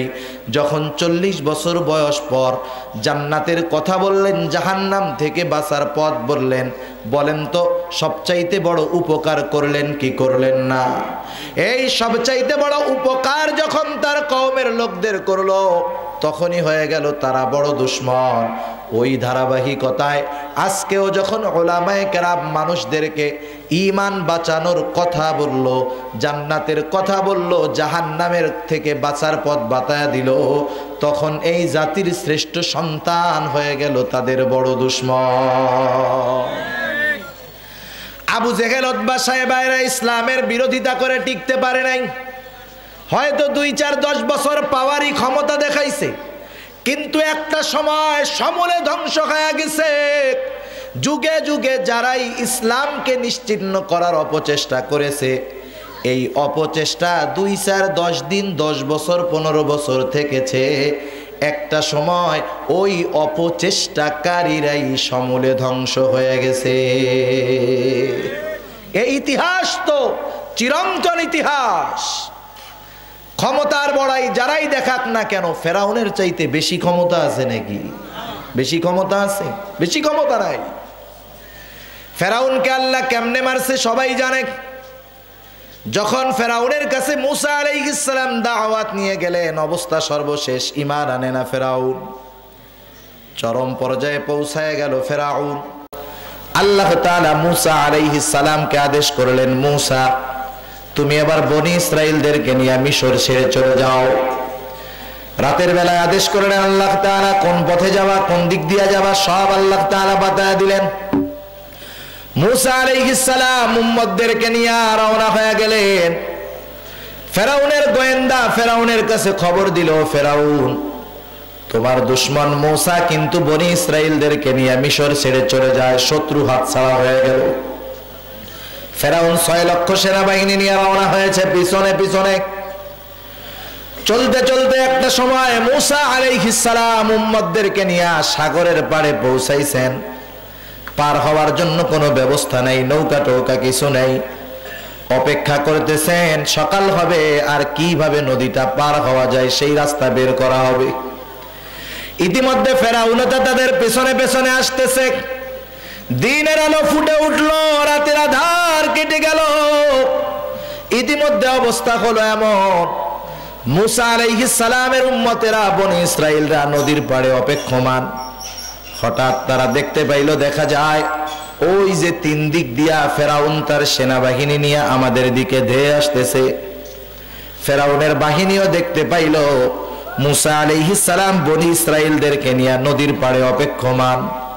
3 দিকে ফেরাউনের সেনাবাহিনী, একদিকে মুসলমান আর একদিকে সমুদ্র। মুসা আলাইহিস সালামের উম্মত ভয় পেয়ে গেল। আল্লাহ তাআলা সেই ঘটনা কোরআনুল কারীমের মধ্যে বয়ান করে বলেন, ফালাম্মা তারাআল জামআনি ক্বালা আসহাবু মুসা ইন্না লামুদরাকুন। আল্লাহ রাব্বুল আলামিন বলেন, যখন এক পক্ষ অপর পক্ষকে দেখতে পেল, ক্বালা আসহাবু মুসা, মুসা আলাইহিস সালামের সাথীবর্গ বলতেছে, মুসা ইন্না লামুদরাকুন, নিশ্চয় নিশ্চয় আমরা ধরা পড়ে গেছি। আজকে আর আমাদের বাঁচার কোনো উপায় নাই। আজকে আমরা সমূলে ধ্বংস হয়ে যাব। আজকে হয়তো ফেরাউনের তরবারির তলে যাব, না হয় আমরা সমুদ্রের পানিতে চুবনি খেয়ে মরব। মুসা আলাইহিস সালাম তো এই পথে উনি আসেন নাই নিজের সিদ্ধান্তে। এই পথে এই রাস্তায় আসার জন্য আদেশ যিনি করেছেন তিনি কে? আরো যারা বলেন তিনি কে? আল্লাহর আদেশে মুসা আলাইহিস সালাম এই পথে আসতেন। বনি ইসরাইলদের নেতা হলো মুসা আলাইহিস সালাম। প্রতিটা নবী হলেন তার উম্মতদের নেতা। বলেন তো আমাদের নেতা কে? মুহাম্মাদুর রাসূলুল্লাহ সাল্লাল্লাহু আলাইহি ওয়াসাল্লাম। দুনিয়ার নেতাদের কিছু লিমিটেশন আছে, তারা নির্ধারিত সময় এবং নির্দিষ্ট জায়গার নেতা। বোঝানোর জন্য বলি, আপনাদের এলাকার যিনি এমপি সাহেব, উনি আপনাদের যেই আসন এই আসনের নেতা, নির্দিষ্ট সময়ের নেতা, 5 বছর মেয়াদের নেতা। 5 বছর পরে ওনার নেতৃত্ব থাকতেও পারে নাও পারে, কিন্তু নবী মুহাম্মদুর রাসূলুল্লাহ সাল্লাল্লাহু আলাইহি ওয়াসাল্লাম নির্ধারিত জায়গার আর নির্দিষ্ট মেয়াদের নেতা নয়। আমার আপনার নবী হলেন সাইয়্যিদুল কাউনাইন, উভয় জগতের নেতা, রাহমাতুল লিল আলামিন। সেজন্য প্রতিটা উম্মতের নেতা হলো তার নবী, ঠিক কিনা বলেন? মুসা আলাইহিস সালাম হলেন বনি ইসরাইলদের নেতা। কর্মীরা যখন পেরেশানির মধ্যে পড়ে, ভয় পায়, নেতার দায়িত্ব হলো কর্মীদেরকে আশ্বস্ত করা, ঠিক না? যখন কোনো কিছু হয় তখন নেতারা দাঁড়ায় বক্তব্য দেয়, কর্মীদেরকে শান্ত করে, আশ্বস্ত দেয়। পয়গম্বর আলাইহিস সালামের বক্তৃতা আর দুনিয়ার নেতাদের বক্তৃতা হলো একরকম। কারণ কি? আমি ছোটবেলায় যখন নেতাদের বক্তৃতা বোঝা শুরু করছি, নির্বাচনের আগে বক্তৃতা দেয় না যে আমরা এটা করব, ওইটা করব, সেইটা করব। আমাদের এলাকায় যারা নির্বাচন করেন, আমি বোঝার পরে তাদের যেই বক্তৃতা, যেই প্রতিশ্রুতি শুনতাম, মাশাআল্লাহ এখনো শুনি, মনে হয় যদি আরো 30 বছর বাঁচি একই কথাই শুনবো। ওই সময় শুনতাম যে এলাকার রাস্তাটা পাকা করব, আজও হয় না, প্রতিবারই ওই কথাই বলে। তার মানে দুনিয়ার নেতারা আশ্বাস দেয় কিন্তু তাদের কথায় বিশ্বাস পাওয়া যায় না। আর পয়গম্বর আলাইহিস সালাম তাদের কথায় বিশ্বাস পাওয়া যায়, কারণ তারা উম্মতদেরকে আশ্বাস দেয় নিজের থেকে না, কার থেকে? আল্লাহর থেকে যেই সিগন্যাল আছে সেটাই তিনি বলেন। মুসা আলাইহিস সালাম বনি ইসরাইলদের অবস্থা দেখে ভাষণ দেওয়ার জন্য দাঁড়ায় গেলেন। খুব লম্বা চড়া ভাষণ দেন নাই, সংক্ষিপ্ত ভাষণ। আল্লাহ তাআলা সেই ভাষণটাও কোরআনের মধ্যে বলেন, আল্লাহ বলেন, ক্বালা কাল্লা ইন্না মাইয়া রাব্বী সায়াহদিন। ওনার ভাষণ হলো কাল্লা ইন্না মাইয়া রাব্বী সায়াহদিন। এতটুকু ছোট্ট একটা বাক্য, কিন্তু এই বাক্যের মধ্যে বনি ইসরাইলের প্রশ্নের সব জবাব আছে। কারণ বনি ইসরাইলরা তাদের নবীকে বেশি বেশি প্রশ্ন করত, সব প্রশ্নের জবাবের মধ্যে আছে। মুসা আলাইহিস সালাম প্রথম বললেন কাল্লা। উনি ওইখানে যদি বলতেন লা, মানে ধরা পড়ব না, তাইলে বনি ইসরাইলরা হয়তো প্রশ্ন কইরা বসতো, মুসা আজকে নাইলে ধরা পড়লাম না, আগামী দিন কেমনে বাঁচবো? বুঝেন নাই? কারণ কোন সময় যদি শত্রুপক্ষ হাত থেকে ছাড়া পেয়ে যায়, দ্বিতীয়বার যদি ধরতে পারে প্রথমবারের ক্ষোভ সহ সাইজটা ভালো মতো করে, ঠিক না? উনি যদি বলতেন যে লা, ধরা পড়বো না, তার মানে বোঝা যাইতো এখন ধরা পড়বো না, অসুবিধা নাই। কিন্তু বনি ইসরাইলরা যদি প্রশ্ন করে বলতো মুসা আজকে নাইলে ধরা পড়লাম না, পরে ধরা পড়লে তো ছাড় নাই। সেজন্য উনি বললেন কাল্লা। ওদের অনেক প্রশ্নের সহজ জবাব দিয়ে দিলেন, শোনো, ফেরাউনের হাতে আজকে তো ধরা পড়বো না, কশ্চিন কালেও ফেরাউন আমাদেরকে ধরতে পারবে না। কেমনে বাঁচবো? কে বাঁচাবে? সামনে তো নদী। মুসা আলাইহিস সালাম বলেন, এত ভয় কিসের? ইন্না মাইয়া রাব্বী, আমার রব আমার সাথে আছে, ভয় পেও না। কেমনে যাব? বলে সায়াহদিন, কোন পথে যাব সেই পথ আমাদের রব আমাদেরকে দেখায়া দিবে। আল্লাহ তাআলা পথ দেখায়া দিলেন। আল্লাহ বলেন, ফাআউহাইনা ইলা মূসা আন ইদরিব বিআসাকাল বাহর ফানফালাকা ফাকানা কুল্লু ফিরকিন কাত-তাউদিল আযীম। আল্লাহ রাব্বুল আলামিন বলেন, আমি মূসা আলাইহিস সালামের কাছে প্রত্যাদেশ পাঠাইলাম, ওহী নাজিল করলাম, মূসা আনিযরিব বিআসাকাল বাহর, তুমি তোমার হাতের লাঠিটা দিয়া সমুদ্রের উপরে আঘাত করো। মূসা আলাইহিস সালাম আঘাত করলেন, পানিগুলা ফাঁক হয়ে গেল, রাস্তা তৈরি হয়ে গেল, দুই পাশের পানি পাহাড় সদৃশ্য দেয়ালের মতো উঁচু হয়ে গেল। আল্লাহর আদেশে মুহূর্তের ভিতরে বাতাস এবং সূর্যের আলো পানিতে যেই কাদা ছিল সেই কাদা শুকনা ঠনঠনা বানায়া দিল। এইবার মূসা আলাইহিস সালামের উম্মত সহ মূসা আলাইহিস সালাম রাস্তা দিয়ে নদী পার হওয়া শুরু করলেন। মধ্য জায়গায় ওনারা গেছেন, ফেরাউন ওই রাস্তার কিনারে আইসা দাঁড়াইছে। ফেরাউন খুব ভালো মতো জানে যেই রাস্তা দিয়া বনি ইসরাইলেরা নিরাপদে পার হয়ে যাচ্ছে, ওই রাস্তা আমার জন্য নিরাপদ নয়, বিপদ। এরপরেও তাফসীরের মধ্যে অনেকগুলা কারণ উল্লেখ আছে।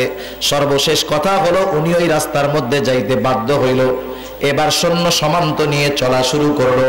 আল্লাহ তাআলা সেই কথাও কোরআনের মধ্যে জানায় দেন। আল্লাহ বলেন, ওয়াজাওয়াজনা বিবানি ইসরাঈলাল বাহরা ফাআতবাআহুম ফিরআউনু বিজুনুদিহি বাগয়াও ওয়া আদওয়া।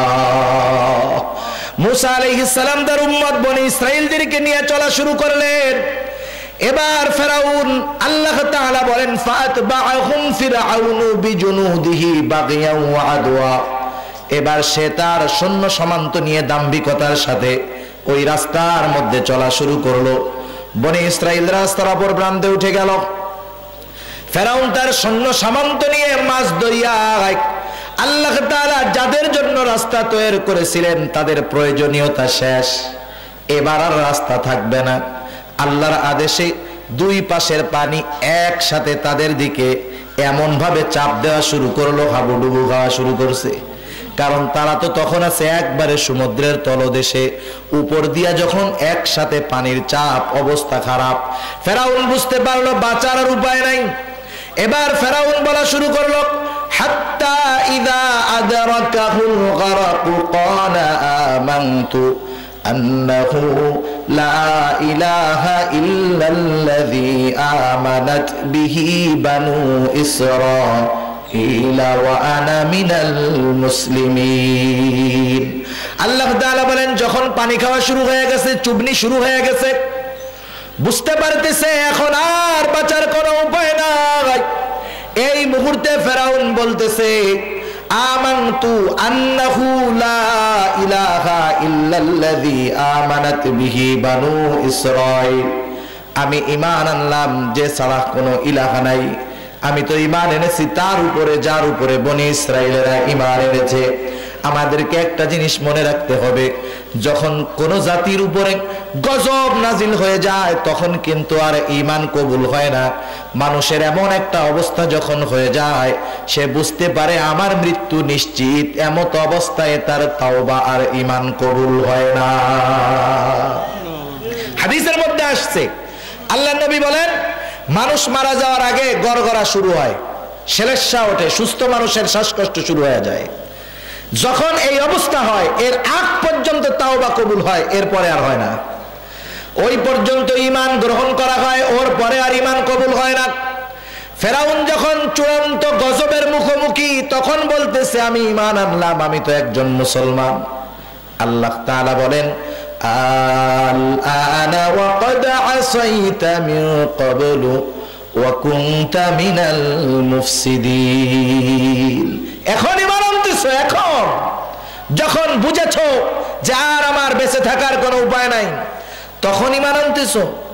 তোমার এই ঈমান গ্রহণযোগ্য হবে না, ঠিক কিনা বলে? যখন তোমার দাঁতের শক্তি কমে যায়, জবানের বল কমে যায়, গিরার বাটিগুলা ঢিল হয়ে যায়, তখন আকাম কুকাম যৌবনে যা করছো, যখন পূর্ণাঙ্গ দুর্বল, 15 বার হজ করে এসে আলহাজ সাজো, ওই আলহাজের দাম আল্লাহ তাআলার কাছে নাই, ঠিক কিনা বলে? আল্লাহ তাআলা বলেন, তোমার ঈমান এখন গ্রহণ করা হবে না, তোমার ঈমান এখন গ্রহণ করা হবে না। এখন ঈমান আনলে কি হবে? ওয়া ক্বাদ আসাইতা মিন ক্বাবলু ওয়া কুনতা মিনাল মুফসিদিন। তুমি তো ইতিপূর্বে আল্লাহর নাফরমানি করেছো, গোটা দুনিয়াব্যাপী ফিতনা ফাসাদ সৃষ্টি করেছো। তোমার যন্ত্রণায় মুসলমানদের অবস্থা কি হয়েছে? তোমার অবস্থা কি হবে শুনে নাও। আল্লাহ বলেন, ফালইয়াউমা নুনাজ্জিকা বিবাদানিকা লিতাকুনা লিমান খালফাকা আয়া ওয়া ইন্না কাসীরাম মিনান নাসি আন আয়াতিনা লাগাফিলুন। আল্লাহ রাব্বুল আলামিন বলেন, আমি আজকে তোমার দেহকে সংরক্ষণ করব। ফালইয়াউমা নুনাজ্জিকা বিবাদানিক, তোমার দেহকে আমি সংরক্ষণ করব, হেফাজত করব। কার জন্য?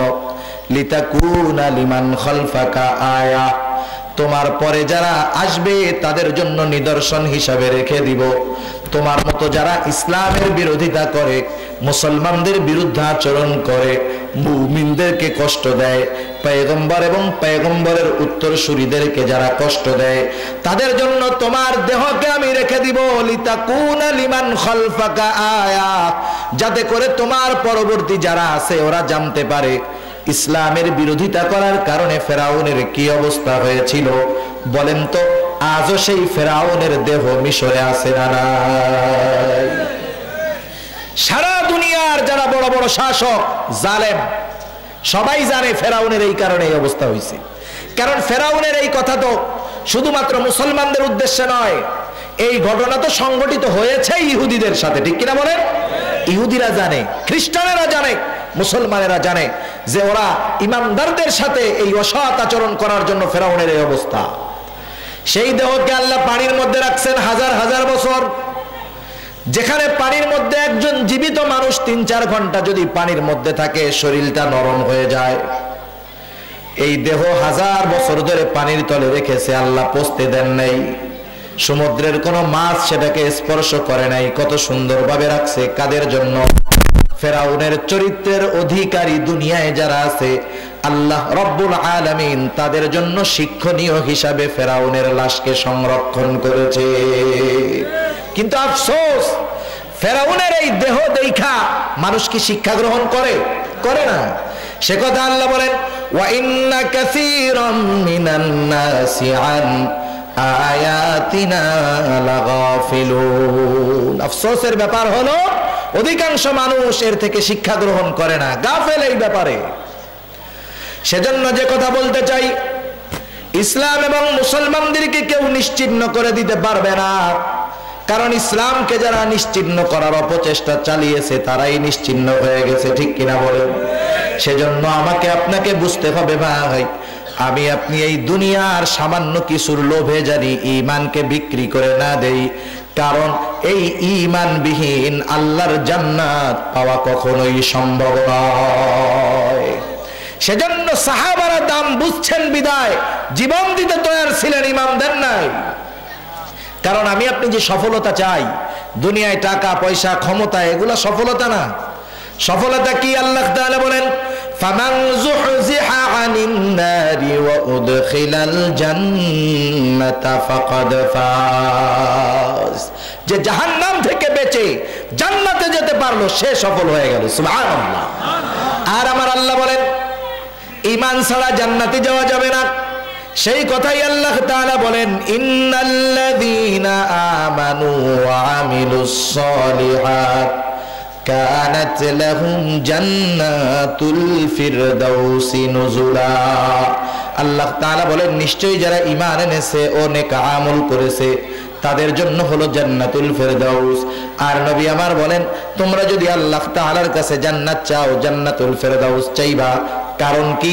হুজুর আমার আগে আলোচনায় বলেছে জান্নাতুল ফিরদাউসকে আল্লাহ তাআলা নিজের হাতে সৃষ্টি করেছে। এই জান্নাতের মেহমান হওয়া যাবে। মানুষ দুনিয়ার কারো বাড়ি যদি মেহমান হয়, ভালো মন্দ খাবার যদি একটানা 3 দিন চলে, চতুর্থ দিন ও আর বাড়ি ফিরতে পারবে না, বাথরুমে চলে যাওয়া লাগবে। কেন? আপনি আপনার বিয়াই বাড়ি বেড়াইতে গেছেন, মনে করেন 3 বেলা খাবার, মেহমান গেলে তো আরো 2 বেলা অটোমেটিক বেড়ে যায়।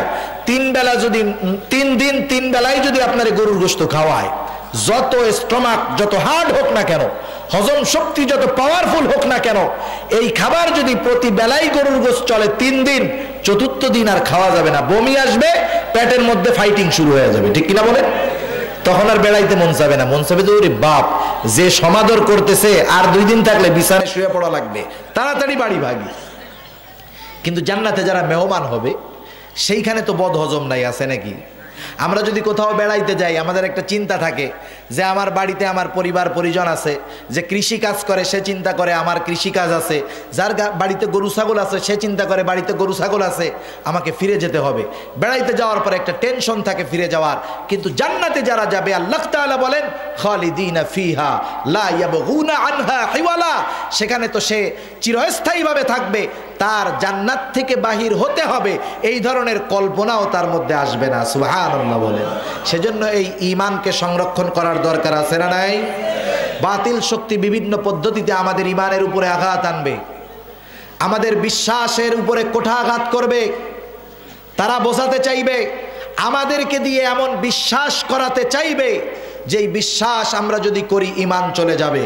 সেজন্য আমার কোন কাজে ঈমান যায়, কোনটায় ঈমান যায় না, এগুলো আমার জানার দরকার আছে না নাই? এগুলা জানতে হবে উলামায়ে কেরামের কাছ থেকে। কাদের কাছ থেকে? জোরে বলেন। উলামায়ে কেরামের কাছ থেকে। আফসোসের সাথে বলতে হয়, শুরুতেই বললাম যে আজকে তো কোরআন হাদিসের তাফসীর করার জন্য মাদ্রাসা শিক্ষার প্রয়োজন নাই, কোরআনী শিক্ষার প্রয়োজন নাই। আজকে তাফসীর তো তারা করতেছে অপব্যাখ্যা করে সরল মনা মুসলমানদের মধ্যে সংশয় ঢুকায়া দিচ্ছে, ঠিক কিনা বলেন? আপনাকে আমাকে মনে রাখতে হবে যে আমি যেই দল করি, আওয়ামী লীগ করি, জাতীয় পার্টি করি, যেই দল করি না কেন, এটা আমার পরকালীন নাজাত দিতে পারবে না। পরকালীন নাজাত আসবে ঈমানের মাধ্যমে। সুতরাং আমাদেরকে হোশ ঠিক রাখতে হবে যে আমি জানি দুনিয়ার কারো মহব্বতে, দুনিয়ার কোনো স্বার্থে আমার ঈমানকে না হারায় বসি। কথা বোঝা যাচ্ছে তো ইনশাআল্লাহ? এটা আমরা করব না, কারণ ঈমানের বহুত দাম। এই ঈমানের বদৌলতে আল্লাহ তাআলা আমাদেরকে যেই জান্নাত দিবেন, সেই জান্নাতটা সবচাইতে ছোট জান্নাতের মালিক যে হবে, তিনিও এই দুনিয়ার 10 গুণ পরিমাণ একটা জান্নাত পাবে। সুবহানাল্লাহ। সবচাইতে ছোট জান্নাতের মালিক হবে, এই দুনিয়ার 10 গুণ পরিমাণ একটা জান্নাত পাবে। বিশ্বাস হয় তো? রাসূলুল্লাহ সাল্লাল্লাহু আলাইহি ওয়াসাল্লাম এই কথা জানায় দিয়েছেন। সেই জন্য সাহাবায়ে কেরামও ঈমানের জন্য সব কিছু ত্যাগ করেছেন, প্রয়োজনে নিজের বাবার সাথে দুশমনি করেছে। আজকে দেখেন ঈমানের জন্য তাদের ত্যাগটা কেমন ছিল। রাসূলুল্লাহ সাল্লাল্লাহু আলাইহি ওয়াসাল্লাম যখন বদরের ময়দানে যুদ্ধের জন্য চলে গেলেন 313 জনকে নিয়ে, একজন সাহাবীর একটা ঘটনা শোনাই। 313 জনের মধ্যে একজন সাহাবীর নাম হলো আবু উবায়দা ইবনুল জাররাহ রাদিয়াল্লাহু তাআলা আন। এই আবু উবায়দা যুদ্ধের ময়দানে গিয়া দেখে তার বাপ, সে ছিল জাররাহ, তার নাম হলো জাররাহ, সে ছিল কাফের। এই জাররাহ কাফেরদের পক্ষে, মুসলমানদের বিপক্ষে যুদ্ধ করার জন্য হাজির হয়ে গেছে। অনেকদিন পর আবু উবায়দা বাবাকে দেখছে, যদিও বাবা কাফের, ছেলে মুমিন, কিন্তু বাবাকে দেখার পর ছেলের অন্তরের মধ্যে বাবার ভালোবাসা জেগে উঠেছে। বাপ যদি কাফের হয় তাকে ভালোবাসতে দোষের কোনো কিছু নাই, বরং ইসলাম তো সুন্দর। ইসলাম বলতেছে তোমার মা বাবা যদি কাফের হয় তাদের সাথে তুমি ভালো আচরণ করবা। সুবহানাল্লাহ বলেন। অনেক হাদিস আছে আল্লাহর নবীর। আবু উবায়দা বাবাকে দেখা মোহাব্বত জাগ্রত হয়ে গেছে। কাফেরের সাথে ভালো আচরণ করতে হবে, মা বাবা যদি কাফের হয় ভালো আচরণ করতে হবে। আল্লাহর নবী অনেক হাদিসের মধ্যে জানায় দিয়েছেন। আল্লাহ তাআলা কোরআনুল কারীমের মধ্যে বলেন, ওয়া ইন জাহাদাকা আলা আন তুশরিকা বিমা লাইসা লাকা বিহি ইলম ফালা তুতি'হুমা ওয়াসাহিবহুমা ফিদ দুনিয়া মা'রুফা। আল্লাহ রাব্বুল আলামিন জানায় দেন, তোমার মা বাবা যদি তাদের অজ্ঞতার কারণে আমি আল্লাহর সাথে শিরক করার জন্য তোমাদেরকে জোর জবরদস্তি করে, কারণ দুনিয়ার মধ্যে অনেক মা বাবা আছে সন্তানদেরকে শিরক করার জন্য জোর জবরদস্তি করে, এমন থাকতে পারে। ছেলে যদি মুমিন হয় তার কি দায়িত্ব, কি কাজ? শিরক তো একটা মহা অন্যায়। আল্লাহ তাআলা বলেন, ইন্নাশ শিরকা লাযুলমুন আযীম। শিরক হলো মহা জুলুম, মস্ত বড় জুলুম। আমরা তো মনে করি শুধু জুলুম হলো একজনের জমি জোরপূর্বক দখল করলো, একজনের টাকা জোরপূর্বক কেড়ে নিল, এটাই জুলুম না। প্রতিটা পাপ জুলুম, প্রতিটা অন্যায় জুলুম। আল্লাহ তাআলা সেই জুলুমগুলার ভিতরে সবচাইতে বড় জুলুমের কথা বলেন শিরক। সেজন্য আল্লাহ বলেন, ইন্নাশ শিরকা লাযুলমুন আযীম।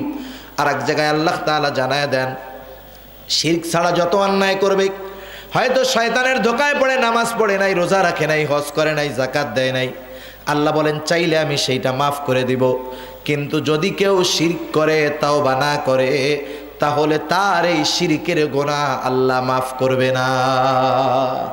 আল্লাহ তাআলা বলেন, ইন্নাল্লাহা লা ইয়াগফিরু আন ইউশরাকা বিহি ওয়া ইয়াগফিরু মা দুনা যালিকা লিমান ইয়াশা।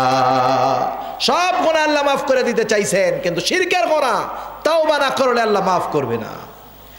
সেই আল্লাহ কি বলে খেয়াল দিয়ে শুনেন। সেই আল্লাহ বলতেছে, দুনিয়ার মানুষ শুনে নাও, তোমার মা বাবা যদি অজ্ঞতার কারণে আমি আল্লাহর সাথে শিরিক করতে বলে, তোমার জন্য করণীয় কি? এক নাম্বার, আল্লাহ তাআলা বলেন ফালা তুতিউহুমা, এই আদেশের আনুগত্য তুমি করবা না। শিরক করতে বলছে, আদেশ করছে তুমি শিরক করবা না, কারণ শিরক করলে বেজার হয় কে? জোরে বলেন। আর আল্লাহর নবী বলেন লা তাআতা লিমাখলুকিন ফি মাসিয়াতিল খালিক, খালেকের নাফরমানি কইরা মাখলুকের আনুগত্য করবা, এটা হতে পারে না। এখন যেই মা বাবা শিরক করার জন্য আমাকে পাওয়ার করলো, চাপ প্রয়োগ করলো, এত বড় অন্যায় করার কথা বললো, বলেন তো এই মা বাবার উপরে মেজাজ গরম হবে কি হবে না? হবে না? কেউ যদি শিরক করতে বলে সবচাইতে বড় পাপ, তাহলে তো ছেড়ে দেওয়া যায় না, সাইজ করার দরকার। কিন্তু আল্লাহ তাআলা বলেন না বান্দা না, তুমি তোমার মা বাবার সাথে এই ধরনের আচরণ করতে পারবা না, বরং কি করবা শুনে না, ওয়াসাহিবহুমা ফিদ দুনিয়া মারুফা, ওই মা বাবার সাথে দুনিয়ায় তুমি সদাচরণ করবা, খারাপ ব্যবহার করতে পারবা না। সুবহানাল্লাহ বলেন। তাহলে চিন্তা করেন মা বাবার ব্যাপারে, মা বাবা যদি কাফের হয় তাদের সাথে আচরণের কি করতে হবে, কিভাবে করতে হবে, আল্লাহ তাআলা সেটা শিখায়া দিচ্ছে। আর যদি মা বাবা মুমিন হয় তাহলে সেই মা বাবার সাথে কেমন আচরণ করার দরকার, এটা একবারে নিম্ন স্তরের একজন বোধ সম্পন্ন মানুষও বুঝতে পারবে, ঠিক কিনা বলেন? তো যাই হোক, আবু উবায়দা বাপরে দিকে মোহাব্বত জাগ্রত হয়ে গেছে অন্তরে, মনে মনে নিয়ত করে বসছে যুদ্ধের ময়দানে বাবার থেকে দূরে দূরে থাকবো, বাবার মুখোমুখি যুদ্ধের ময়দানে হব না। নিয়ত কইরা যুদ্ধ শুরু করে দিয়েছে। আমি আপনি নিয়ত যেটাই করি না কেন, আমি আপনি পূরণ করার ক্ষমতা নাই, পূরণ করার ক্ষমতাটা কার কাছে? আমি নিয়ত করতে পারি ভালো কাজের, কিন্তু আল্লাহ যদি তৌফিক না দেন, সুযোগ করে না দেন, সেই ভালো কাজ নিয়ত যেটা করেছিলাম সেটা পূরণ করা সম্ভব নয়। আল্লাহ তাআলা চান বাপ বেটার মুখোমুখি লাগায়া দিবে। একটা পর্যায়ে আবু উবায়দা তার বাবার মুখোমুখি হয়ে গেছে। আবু উবায়দার উঁচু তরবারিটা নিচে নেমে গেছে, বাবাও সামনে দাঁড়ায় আছে। হঠাৎ করে ছেলের সাথে সামনে মুখোমুখি, অনেকদিন পরে বাপ বেটার মুখোমুখি দেখা। আবু উবায়দা বাবার মোহব্বতে তরবারি নিচে নামায়া দিছে। আবু উবায়দার বাবা জাররা, সে তো কাফের, কারণ কাফেরের অন্তরের মধ্যে থাকে কপটতা, কাফেরের অন্তরে থাকে ভয়, কাফেরের অন্তরের মধ্যে থাকে অবিশ্বাস, কাফেরের অন্তরে থাকে মিথ্যা। এইবার আবু উবায়দার বাবা চিন্তা করতেছে সন্তানরে দিয়া বিশ্বাস নাই, না জানি কি করে। এবার আবু উবায়দার বাবা আবু উবায়দার উপরে তরবারি চালান করে দিছে। আবু উবায়দা বসে নাই, হাতের তরবারি নিচু, তরবারি উঁচু হয়ে গেছে, বাবার সাথে লড়াই শুরু হয়ে গেছে। লড়াইয়ের একটা পর্যায়ে আবু উবায়দা অন্তরে বাবার মোহাব্বত পরাজিত হয়ে গেছে, আল্লাহর মোহাব্বত বিজয়ী হয়ে গেছে। লড়াইয়ের একটা পর্যায়ে আবু উবায়দা তার বাপরে দুনিয়া থেকে চিরতরে বিদায় করে দিয়েছে, দেহ থেকে মাথা আলাদা করে দিয়েছে। কাফেররা অনেক রকমের অপপ্রচার চালায়েছে, দেখ কেমন মুসলমান। এই ঘটনাটা যদিও দুনিয়ার মানুষের কাছে খারাপ লেগেছে, কিন্তু আল্লাহ এই ঘটনার আলোকে ওহী নাজিল করে জানায় দেন। আল্লাহ বলেন লা তাজিদু কওমান ইউমিনুনা বিল্লাহি ওয়াল ইয়াউমিল আখির ইওয়াদুনা মান হাদ্দাল্লাহা ওয়া রাসূলাহু ওয়ালাউ কানু আবাআহুম আও আবনাআহুম আও ইখওয়ানাহুম আও আশীরাতাহুম উলাইকা কাতাবা ফি কুলুবিহিমুল ঈমান। 2 মিনিটের মধ্যে শেষ করে দিব। আল্লাহ তাআলা বলতেছে, এই ঘটনার আলোকে আয়াত নাজিল করে আল্লাহ তাআলা জানায় দেন, যেই সম্প্রদায় কিয়ামতের উপরে আল্লাহর উপরে ঈমান এনেছে, তাদের অবস্থা হলো এমন যে তারা যদি কেউ আল্লাহ এবং তার রাসূলের দুশমনী করে, বিরুদ্ধাচরণ করে, এই মানুষগুলা কখনো ছেড়ে দেয় না। কাদেরকে? যদি এই বিরুদ্ধাচরণকারী তাদের বাপ হয়, ওয়ালাউ কানু আবাআহুম, যদি তাদের বাবা হয়, আবনাআহুম, তাদের সন্তানও যদি হয়, ইখওয়ানাহুম, তাদের ভাইও যদি হয়, বংশের লোকও যদি হয়, আত্মীয় স্বজন হয়, আল্লাহ এবং তার রাসূলের বিরুদ্ধে যদি কেউ বিরুদ্ধাচরণ করে, মুমিন তার বাপ, সন্তান, ভাই, বন্ধু কাউকে ছেড়ে দিয়ে কথা বলে না। তাহলে যারা ইসলামের বিরুদ্ধাচরণ করবে বাপ হলেও ছাড় নাই, ঠিক কিনা বলে? সেজন্য বুঝতে হবে ইমানদারের অবস্থা এমন কেন। আল্লাহ বলেন উলাইকা কাতাবা ফি কুলুবিহিমুল ঈমান, তাদের অন্তরের মধ্যে ঈমানকে এমন ভাবে সুসংগঠিত করে দেওয়া হয়েছে, অন্তরের মধ্যে ঈমানকে এমন ভাবে গেঁথে দেওয়া হয়েছে, তারা ঈমানের জন্য গোটা দুনিয়া ছাড়তে পারে, বাপ পরিবার পরিজন ছাড়তে পারে, জীবন ছাড়তে পারে, পিছপা হবে না। কারণ তাদের কথা হলো আমার ঈমান এমন দামি, ঈমানের জন্য জীবন দিব তবু ঈমান দিব না। আল্লাহ তাআলা আমাদের সবাইকে ঈমানের দাম বুঝবার তৌফিক দান করুক। সকলে বলি আমিন। ওয়া আখিরু দাওয়ানা আলহামদুলিল্লাহি রাব্বিল আলামিন। আসসালামু আলাইকুম ওয়া রাহমাতুল্লাহি ওয়া বারাকাতুহু। সুবহানাল্লাহ।